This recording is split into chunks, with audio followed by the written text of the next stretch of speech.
Spoštovane obiskovalke, spoštovani obiskovalci, krajanke, krajani, vsi, ki vas je želja po pesniški in pisani besedi nocoj izvabila k Šubičevi hiši.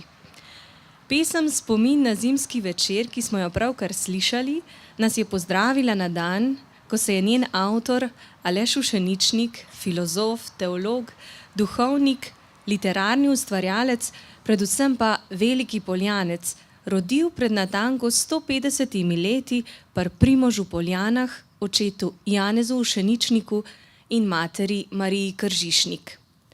Z najnovejšimi izsledki nas bo o Alešu in njegovi rodbini seznanila Mirjam Šinkovec, ki jo vabim, da se mi pridruži in nam vsem skupaj predstavi družinsko drevo bratov Ušeničnik.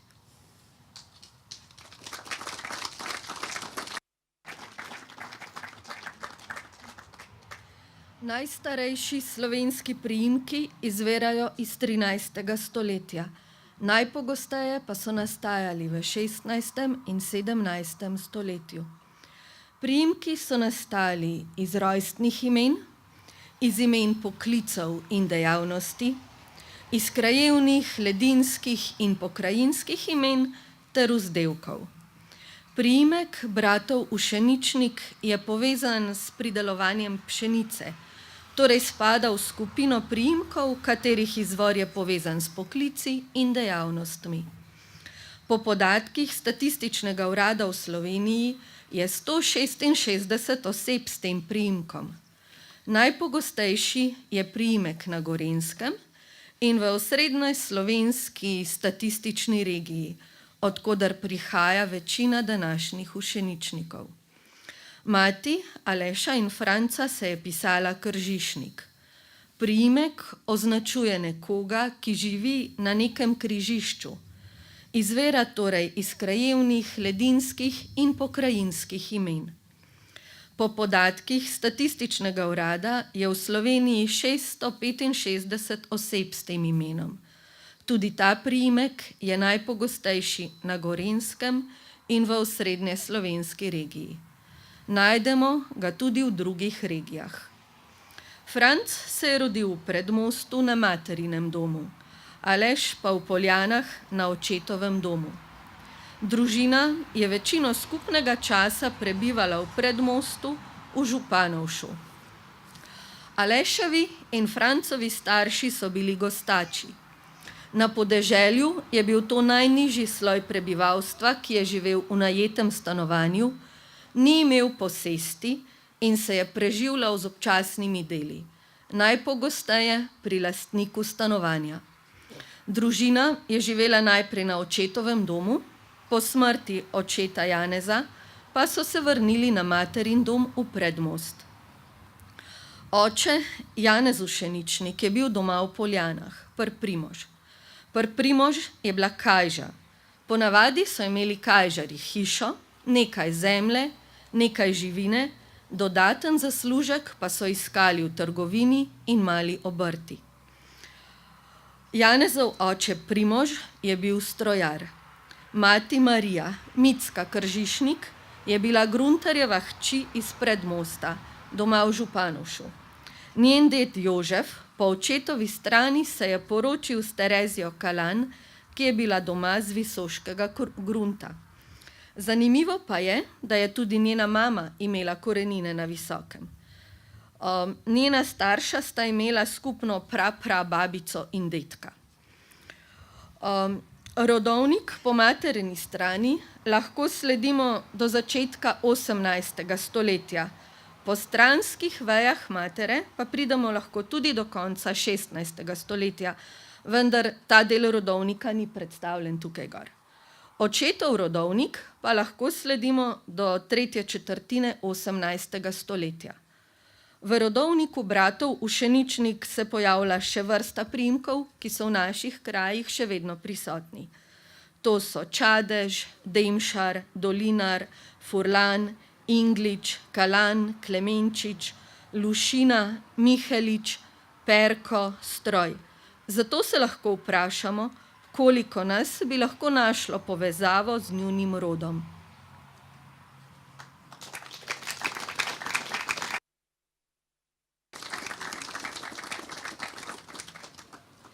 Hvala lepa, Mirjam Šinkovec, za zanimiv pogled v družinske korenine Aleša Ovšeničnika.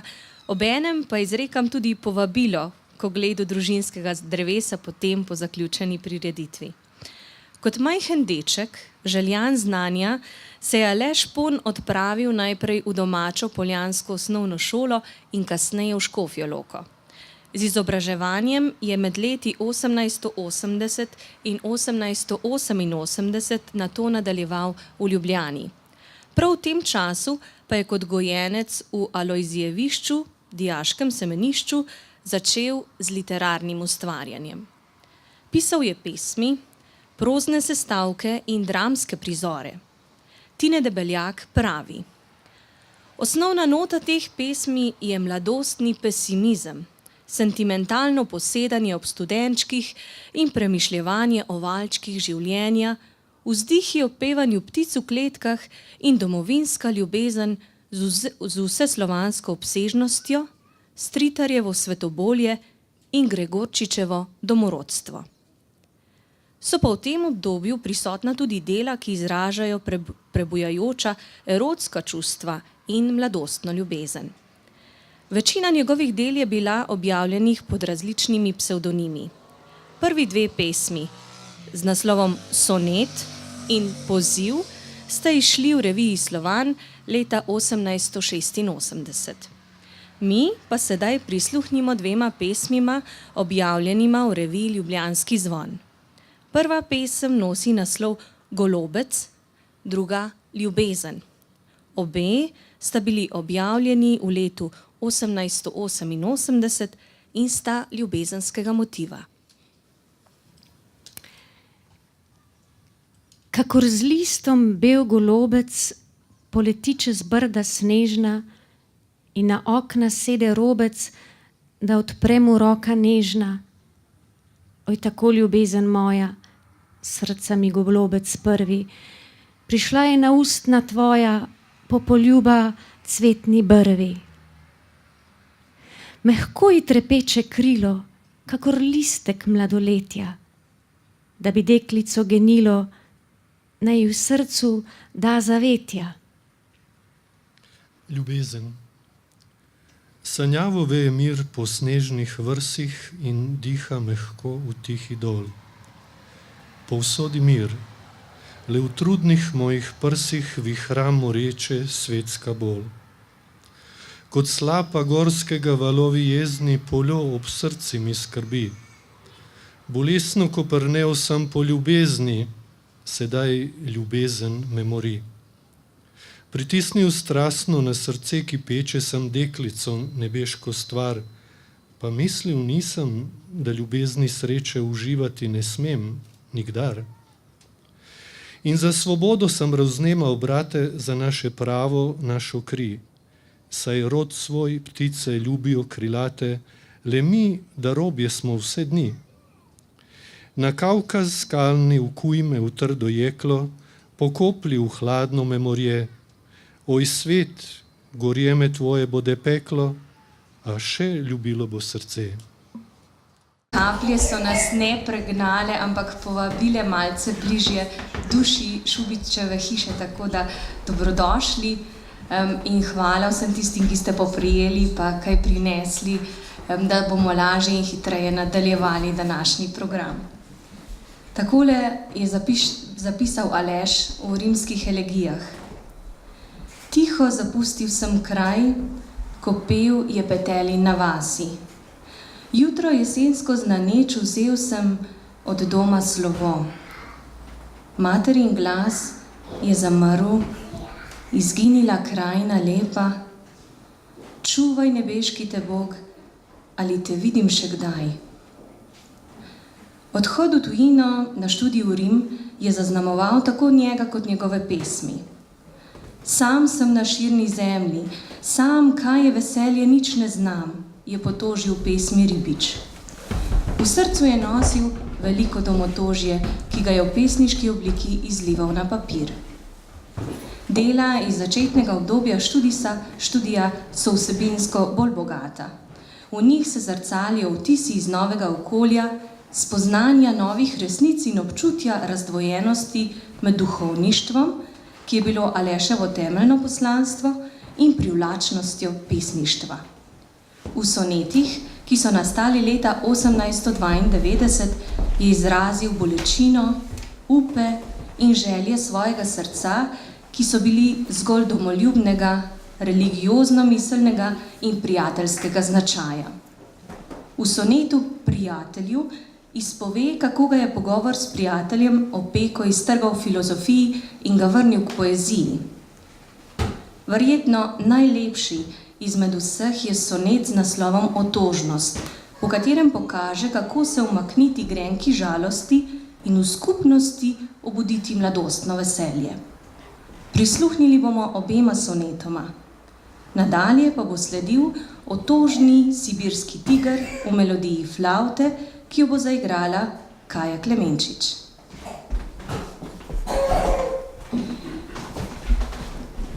Kaj pravim ti, prijatelj neprijazni, sem li zato se pogovarjal s tabo, da spet z netilno poezijo vabo užgal si srce v uri mi nepazni. Živelo dolgo že je brez bojazni, zazibalo se v mirno je pozabo. Strahu zdaj vrnil čas se in željabo, ostri prijatelj, reden ti si kazni. Oj, z Bogom jasni dnevi moje sreče, zbežali ste iz tihega mi stana, le kratka doba vam je bila dana. Krvi tokove burno srce meče in krči se in širi se trepeče, a kriva petja moč je spet užgana.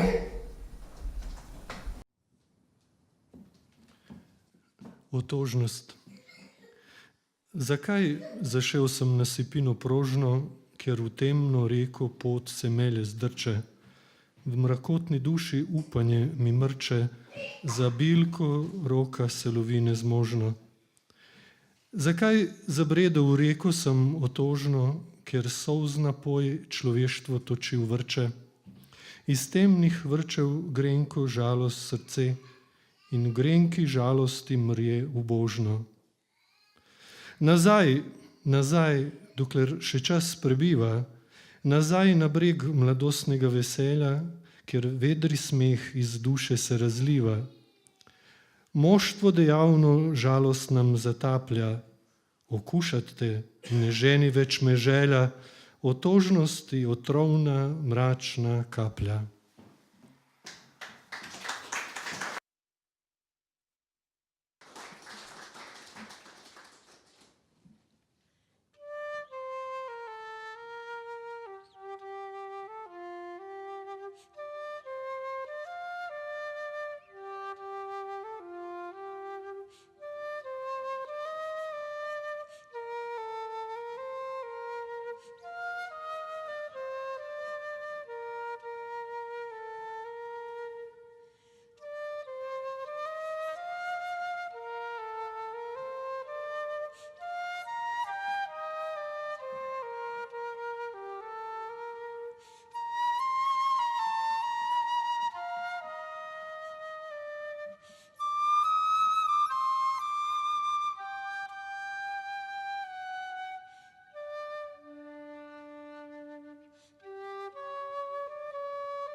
Med študijem v tujini je Aleševo srce žalovalo tudi za mnogo prezgodaj umrlima rojakoma, slikarjema, Janezom in Jurijem iz rodbine Šubic.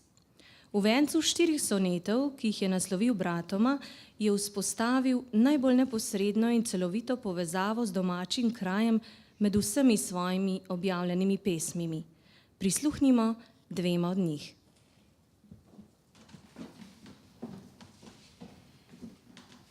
Sveto umetniku je njega zvanje, sveto bilo je vama, brata mila.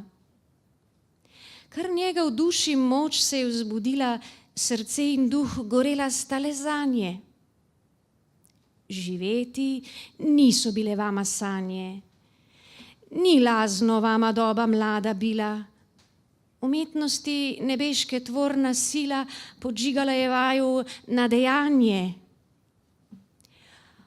Ostavila domače sta Poljane, k bregovom Dunava, nje moč je čista, in gnala vaju je na južne strane, v kraljestvo Ticijanovega kista, in tja, kjer Rafael opisal stane, presvetlemu namestniku je Krista.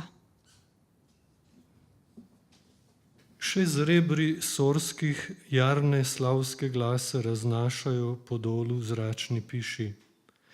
Razmevajo se v daljo vedno tiši, razmevajo v gore se temnopase. A vaju ni. Še oleander rase in vije trta se v vaši hiši, zvonjenje tiho iz vasi se sliši, vse kot kedaj s prelepe prešle čase. A vaju ni. Domača tu je soba, sa sten podobe gledajo prijazne nanj, ki prihaja, in slovo, ki jemlje. A vaju ni. Zastira jih žaloba, suhi so čopiči, palete prazne. Nikoli vaju ni iz tuje zemlje.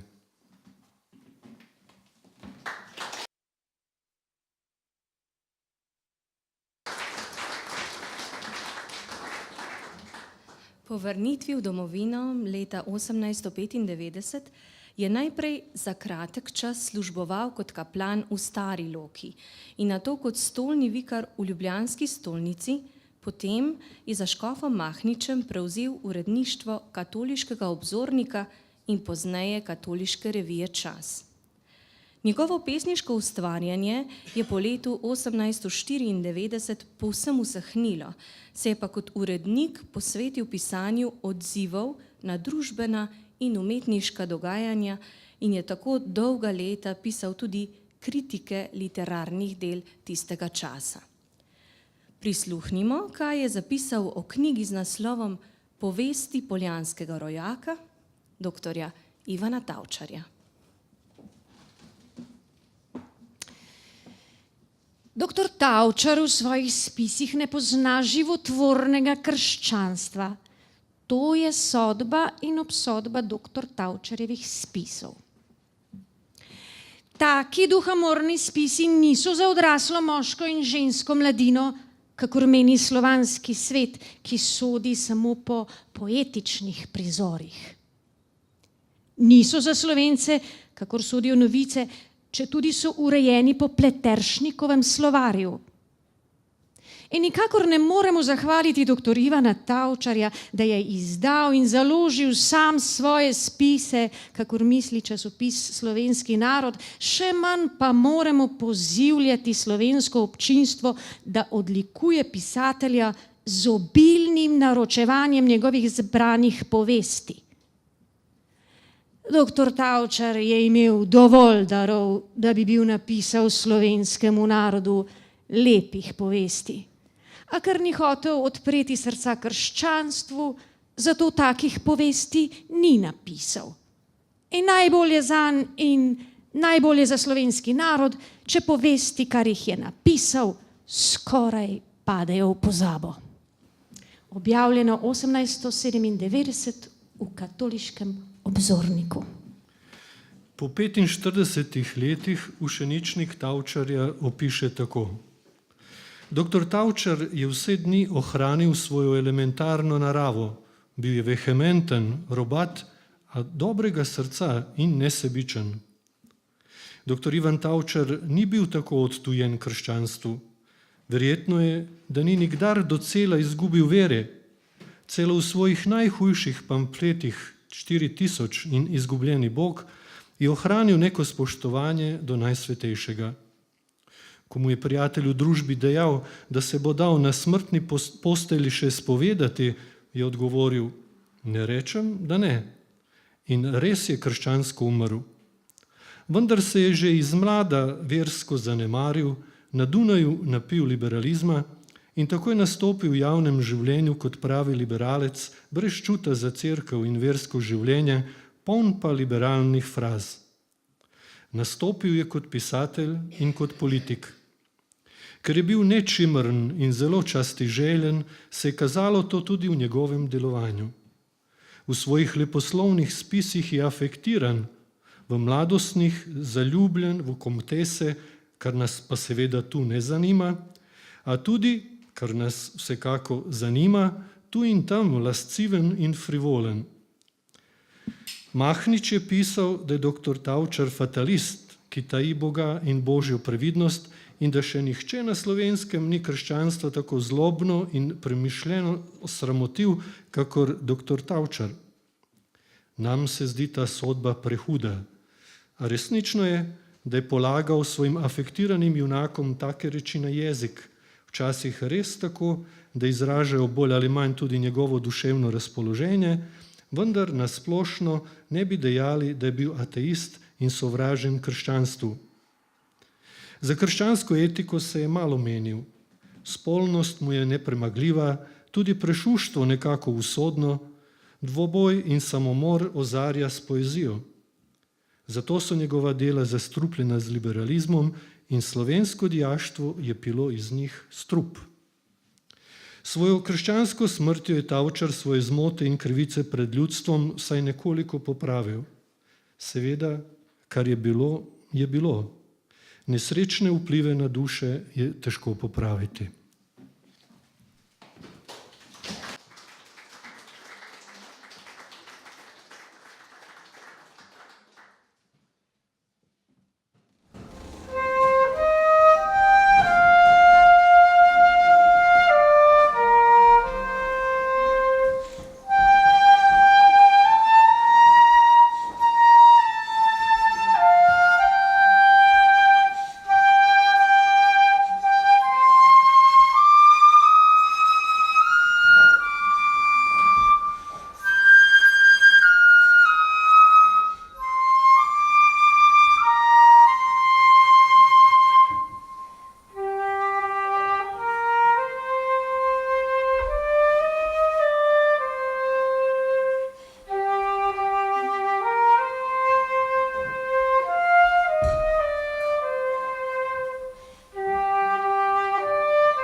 ljubljanskem bogoslovju je Aleš predaval filozofijo in osnovno bogoslovje.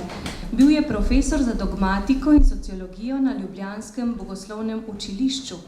Redni profesor filozofije na teološki fakulteti, večkrat tudi njen dekan in tudi rektor univerze.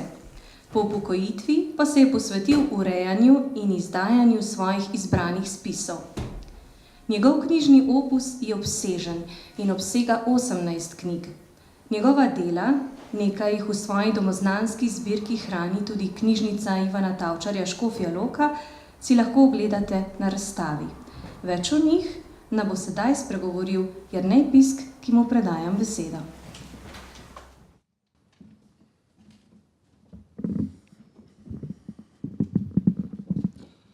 Ja, Aleš Ušeničnik je res bil zelo ustvarjaren v času svojega življenja. Mnogi so mu priznali, da je v bistvu napisal toliko, da bi bilo to za 3 življenja, ja, kolikor je on napisal. Nekaj teh knjig, pa ne vseh, imamo tukaj zbranih, boste lahko potem še pogledali. Je pa tudi nekaj knjig, ki že pišejo tudi o Alešu Ušeničniku. In morda bi začel s temi 3 knjigami, ki jih imamo tukaj. Najbolj klasično delo je napisal Joško Pirc, tudi v petek je bil tukaj z nami, duhovnik, doktor teologije, zdaj je župnik v Dekanih oziroma v Bertokih, in on je za doktorsko disertacijo napisal to knjigo Aleš Ušeničnik in znamenja časov. To je neko temeljno delo, s katero se potem tudi izhaja. No, ob 50-letnici smrti Aleša Ušeničnika so Aleša tudi rehabilitirali, bil je izključen iz Slovenske akademije znanosti in umetnosti po vojni, čeprav je bil ustanovni član te akademije, in so potem tudi nekako kot del te rehabilitacije priredili potem znanstveni simpozij. To je bilo leta 2004 in so izdali potem to knjigo Aleš Ušeničnik, čas in ideje, v kateri je zbrano kar nekaj tekstov raznih mislecev, profesorjev iz filozofije, teologije, tudi umetnosti, in so potem to zbrali. Tudi ta knjiga je tudi dostopna še danes. No in pa naša zadnja knjiga, prav sveža, Iskalca resnice, v katerih tudi razmišljamo o Alešu in nekaj o Francu Ušeničniku. Sam, ko sem začel prebirati o Alešu Ušeničniku in potem, ko sem začel brati Aleša Ušeničnika, sem bil presenečen, pa ne samo jaz, tudi mnogi drugi so ugotovili, da to, kar piše o Ušeničniku in to, kar piše Ušeničnik sam, torej Aleš, se pogosto ne sklada. Oziroma, Aleš je znal povedati stvari lahko celo bolj preprosto, kot pa tisti, ki so pisali o Alešu. To je zanimivo tudi ena značilnost, kateri govorijo recimo tudi o svetem Tomažu Akvinskem. Aleš je bil, imamo ga za neotomista, torej njegova filozofska šola je bila tomizem, neotomizem, in tisti glavni filozof z veliko pisano je bil sveti Tomaž Akvinski. No in tudi za Tomaža velja, da je lažje brati, in tudi to vam lahko potrdim iz osebnega branja, lažje brati svetega Tomaža Akvinskega, kot pa spise o svetem Tomažu Akvinskem. No in nekaj podobnega velja tudi za Aleša Ušeničnika. Zato vas seveda povabim, da si pridobite te knjige in jih tudi začnete brati. Seveda pa niso vse knjige enako zahtevne. Aleš je bil zelo širok. Ja. Tudi ta njegova širina bo marsikoga presenetila. Ni bil samo filozof, čeprav je bil doktor filozofije, ni bil samo teolog, čeprav je bil doktor teologije, ni bil samo sociolog, čeprav je začel poučevati sociologijo na ljubljanski teološki fakulteti za Janezom evangelistom Krekom. Tudi ni bil samo pesnik, kot smo slišali, ja, bil predvsem bolj v mladih letih, ni bil samo literarni kritik, ni bil samo politik, ni pisal samo o politiki, pisal je tudi o ekonomiji, zanimive knjige, bomo potem si pogledali nekaj o ekonomiji, o naravoslovju, o psihologiji, nekaj takih prvih pravzaprav del v slovenščini o psihologiji, tudi zanimivo o parapsihologiji, recimo on razpravlja in išče neke razlage teh parapsiholoških pojavov. Zanimala ga tudi tehnika, ja, v svojih spisih v eni knjigi prav analizira tiste najpomembnejše mislece tedanjega časa, tehnike, zdravnike, geografe, geologe, in jih potem pravzaprav nekako poskuša umestiti tudi znotraj nekega krščanskega svetovnega nazora. Tako da tudi te knjige, v bistvu, ki jih imamo tukaj v Šeničniku, se dotikajo vseh teh tem. Ja, torej, filozofija, teologija, poezija, literatura, jezikoslovje, sociologija, ekonomija, politika, psihologija, naravoslovje, tehnika. Zanimivo, ni pa nobene knjige, ki bi jo on izdal recimo o poeziji. Ja, in morda je to ena od zadev, ki bi jo bilo vredno v prihodnosti uresničiti tudi morda v kulturnem društvu, kajti izdal je precej pesmi, mislim, da skoraj okrog 100 ali koliko že, in bi bilo to tudi morda lahko za eden od prihodnjih projektov. Torej, čeprav se je dotikal toliko, ali pa morda prav zato, ker se je dotikal toliko zelo različnih področji, seveda ni pisal samo tiste za znanstvenike, za tiste, ki bi v bistvu največ nekaj pričakovali od neke najbolj poglobljene razprave. Večino pravzaprav je pisal za ljudi. Tudi sam piše, nekaj sem pisal iz čiste teologije, nekaj več iz čiste filozofije, več sem pa pisal o tem, da bi pravzaprav ljudje, njegovi sodobniki, kristjani, dobili nek uvid v razumevanje tega časa, v katerem, ki se je takrat dogajalo, teh stvari, ki so potekale. In pri tem je zelo koristilo to, da je v bistvu zelo poznal mnogo tujih jezikov, da je imel stike po celi Evropi in da je poznal to, kar se je dogajalo. Tako da pisal ni samo za akademike, za tiste za študij na univerzi, veliko je pisal tudi za dijake in pa za ostale ljudi. Pri tem, ko je pisal, bi veljalo omeniti tudi to, da je v bistvu pisal zelo, poskušal biti zelo razumljiv. Tukaj se vidi njegova scholastična metoda. Scholastiki, torej tisti učenci šola filozofska Tomaža Akvinskega, so imeli tako posebno metodo razpravljanja. Vedno je bilo na začetku neko vprašanje, recimo, ne vem, tukaj bomo imeli primer, recimo, kaj je komunizem, recimo. In potem razpravo, potem pa pač kratko, nekaj pol strani ali pa nekaj vrstic, tiste temeljne ideje, ki so noter. In potem, a je dober, kakšni so problemi, kaj pa socializem, kaj pa kapitalizem, kaj pa liberalizem, recimo, s katerim se tudi veliko ukvarja. In v bistvu poskušal na ta način približati to ljudem. O tem tudi ga jaz vidim kot nekaj takega pravega filozofa, ni bil tisti, ki bi se umaknil iz sveta, kar bi se lahko, saj je bil profesor, saj je poznal stvari, lahko bi se ukvarjal samo s to svojo filozofijo, recimo tukaj imamo ta njegov uvod v filozofijo, morda najbolj filozofska knjiga, ki jih je napisal, ki res pač zahteva neko poznavanje filozofije in ki je dejansko bila potem učbenik za filozofijo, ne samo na teološki fakulteti, tudi potem še po vojni, ko je bil že izbrisan, so ga uporabljali tudi na filozofski fakulteti za filozofijo. Tako da ni pisal samo teh knjig, pisal je veliko tudi za dijake. Recimo za dijakom je prav posvečena knjiga Načel. Piše za katoliško dijaštvo in te tri knjige, ki sestavljajo knjigo Načel, so knjige, ki jih je v bistvu pisal iz njegovega, to je bilo konec 30. 1938, mislim, da so šle, jih je pisal za dijake, v bistvu, da bi deloval na tem pedagoškem, vzgojnem področju. Zato je tudi pisal na ta način, da tudi kdorkoli od vas bo to vzel v roke, bo videl, da lahko stvari razume. Niso nerazumljive. Govori pa o načelih, govori o vzgoji značaja, govori o pomenu kreposti, govori o tem, kako iz sebe nekaj narediti, bi lahko rekli. In to so danes še vedno zelo aktualne stvari. Tretja knjiga, najdebelejša iz te trojice knjig Načel, je pa posvečena prav katoliškim načelom. Tukaj ima pa v bistvu zelo lepo predstavljen katoliški nauk in pa tudi kako naj bi to tudi potem ljudi živeli.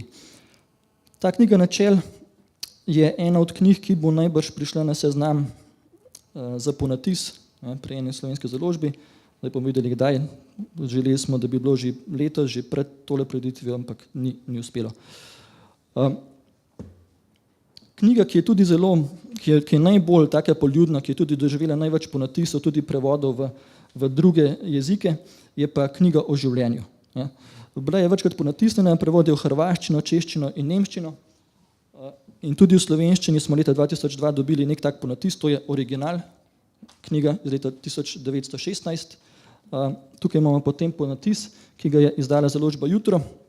To knjigo lahko tudi dol dobite, če kdo želi, mislim, da je po 10 evrov.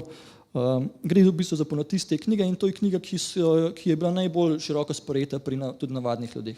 Napisal je pred Prvo svetovno vojno in potem v tej knjigi pravzaprav razpravlja o smislu življenja. Ja, in ta knjiga, kot piše potem razni kritiki pa pisci, potem je mnogim dala nek smisel v teh težkih preizkušnjah življenja. Ja, in so v tej knjigi našli potem neko tudi tolažbo.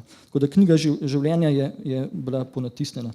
Ponatisnjen je bil tudi filozofski slovar. Ja, tudi tega je Aleš Avšeničnik razvijal v teku svojega življenja. Aleš velja za enega utemeljiteljev slovenske filozofske terminologije in ta filozofski slovar je pravzaprav prav to. Ja. In tudi ta je bila ponatisnjena leta 2003 in je seveda strokovna, ampak še vedno vredna tudi našega branja. Eno prvih velikih del Aleša Avšeničnika je pa tale knjiga Sociologija. Ja, tako monumentalno delo, izdano leta 1910 na 840 straneh, kar je zelo impozantno pravzaprav. In v njej Aleš, ki je bil takrat profesor za sociologijo na Teološki fakulteti, predstavi, premisli tiste glavne sociološke smeri, glavne mislece tedanjega časa. Vidi se, da ni poznal samo slovenskih razmer, ampak je seveda poznal tudi to, kar je bilo v tujini. Seveda sam to sociologijo sicer težko rečemo, da je to sociologija v današnjem pomenu besede dobesedno. Zakaj? Zato, ker tudi sam Aleš ugotavlja, da mu tedaj niso bili dostopni vsi empirični, statistični podatki, kot so dostopni današnjim sociologom in potem lahko iz tega sklepajo. Je bolj nek način filozofska sociologija, ampak tudi sociologi izhajajo iz nekih idej, iz nekih teorij. Prvi sociologi pač izhajajo iz teh idej in te je on analiziral. Posebej se v tej knjigi posveti analizi na eni strani dveh ekstremov, po njegovem mnenju v tistem času. Na eni strani je to socializem, ki pretirano poudarja skupnost in zanemarja posameznika, in na drugi strani liberalizem, ki pretirano poudarja posameznika in zanemarja skupnost. On eno in drugo smer prepozna kot nevarno, kot napačno. Vsaki prizna tudi dobre stvari, tudi o tem piše, vidi pa tisto najboljšo pot nekje v sredini. Ja, in on skuje za to srednjo pot ime solidarizem. Ja, solidarizem, krščanski solidarizem tudi. In solidarizem je nek tak krščanski socialni nauk, ja, ki ga potem Aleš razvija in ki ga potem še tudi naprej potem pravzaprav razvija in o njem piše. Čeprav danes, ne vem, dokler nisem te knjige vzel v roke o solidarizmu, nisem slišal nikjer, ne prebral, pa čeprav sem pač kar nekaj stvari prebral o teh stvarih. No, o tej sociologiji je potem pisal tudi še bolj kratkih knjižicah, recimo to je bila prav ena zbirka Naša pot, v kateri je izdajal knjige tako za populacijo, ne za tiste izbrance, neke visoke študije, ampak pač za splošno. In tudi o brizi socialnega vprašanja, recimo še bolj drobna knjižica, v kateri tudi poda te temeljne ideje. No, morda še ta zanimivost, gledajte, ta knjiga Sociologija je bila napisana 1910. Naj bi išla potem tudi kot 11. in 12. zvezek tega, torej zbranih njegovih spisov. Šlo je 10 knjig, 11 in 12 sta izgubljeni, takrat je bila že vojna, komunisti so prišli na oblast in v tiskarni potem ni prišla iz tiskarne več in danes velja za izgubljena. Torej dopolnjena, popravljena izdaja te sociologije naj bi bila 11. in 12. knjiga zbranih spisov Aleša Avšeničnika, ki pa jih žal ni. Rekel sem, da se ukvarja tudi z ekonomijo. No, tukaj imamo dve taki njegovi knjigici o ekonomiji. Socialna ekonomija in pa socialna ekonomija v bistvu še bolj kratek povzetek, res droben listič. Zakaj je to zanimivo? Ker boste noter našli razložene tiste temeljne pojme, s katerimi, ki takrat najbrž ljudem niso bili tako znani. Ja, danes, recimo, če jih naštejem nekaj. Vrednost, cena, tržna cena, monopol, denar, vrednostni papirji, banka, borza, kredit, gospodarstvo. In vse te pojme on noter pač gre od enega do drugega, razloži, zakaj se gre in v bistvu s tem lahko prav to svoje poslanstvo uresničeval, da je ljudem prinašal neko tisto temeljno znanje, da so se lahko orientirali v tem svetu, ki se je spreminjal.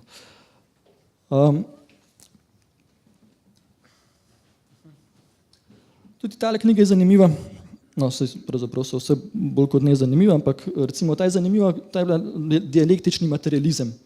To knjigo je napisal Aleš Šeničnik leta 1938 in v njem izhaja premisli tiste temelje, idejne temelje marksizma in pa komunizma in že v bistvu naprej napove, kaj se bo lahko zgodilo.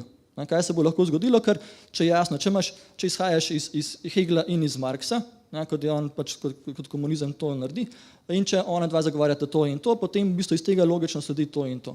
In v bistvu se je to potem zgodilo. Tako da tukaj ta knjiga je tudi zelo dobra, sicer spet težko se jo dobi, dialektični materializem, kateri on na nek način razgali ta materializem, na katerem potem gradi tudi komunizem.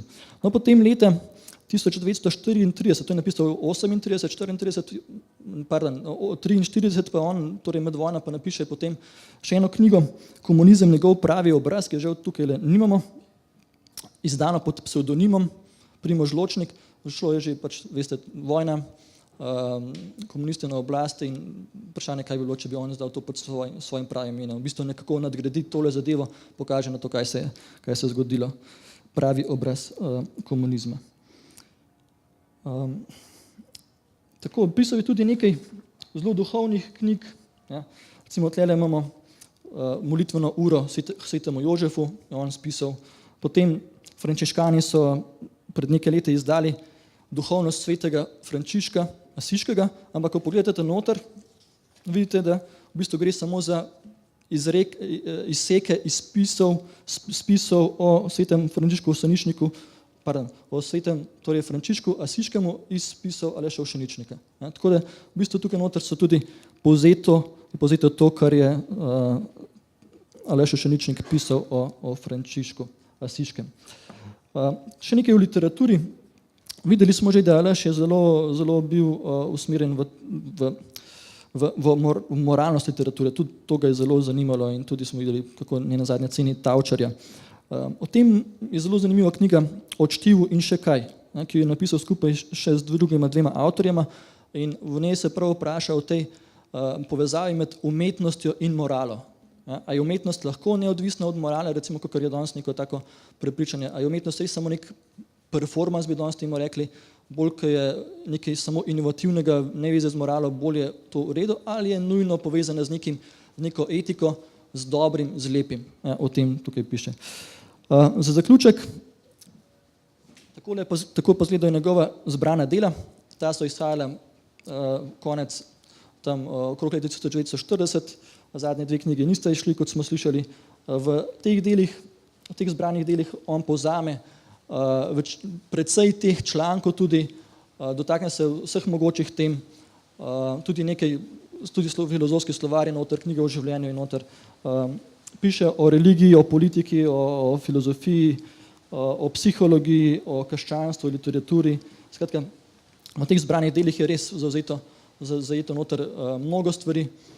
V petek, ko smo imeli akademijo, je dr. Ogrin tudi omenil v svojem predavanju, da je zbirko teh 10 knjig imel na svoji polici tudi blaženi Alojzij Grozde in da je pokazal na te knjige, ko so ga vprašali, s čim se pa on študira, kaj se pa on uči. To je moja literatura, naj bi on rekel. Toliko zelo na kratko o teh Aleševih knjigah. Berite Ovšeničnika, ne samo o Ovšeničniku, bi rekel tudi za konec in potem še mogoče se te knjige tudi pogledati.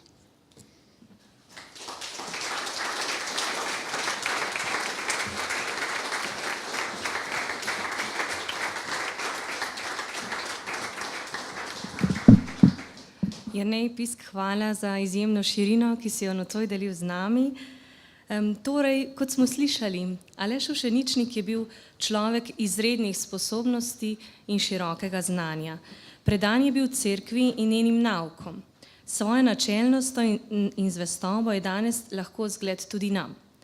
Nekatere njegove ocene in stališča niso prestale preizkusa časa, kar je kasneje tudi sam priznal.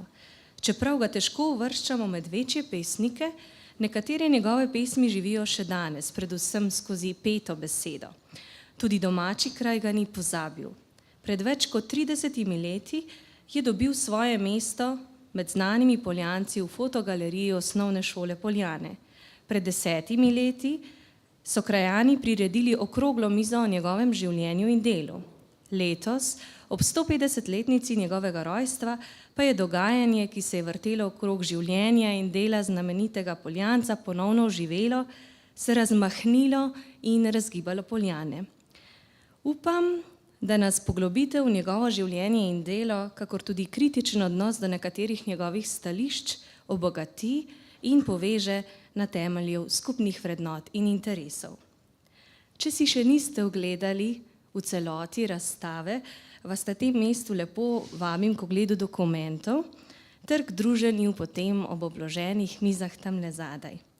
Na razpolago so tudi zborniki iskalca resnice, ki na vas čakajo ob razstavi, hvaležni pa bodo tudi za kakšen prispevek po vaši lastni presoji. Ob koncu namenjam besede zahvale tudi članicam in članom Kulturnega društva dr. Ivana Tavčarja Poljane ter njihovim podpornikom, ki so pripravili razstavo, potovali po poteh družinskih korenin rodbine in družine v Šeničnik, pripravljali pogostitev ter s svojimi rokami in mislimi pomagali na stojen način, da je literarni večer zacvetel v vsej svoji pristnosti. Flavtistka Kaja Klemenčič bo uradni del večera zaklenila s skladbo Slavčkova serenada, meni pa preostane le še to, da vam zaželim prijetno druženje še naprej. Pa srečno!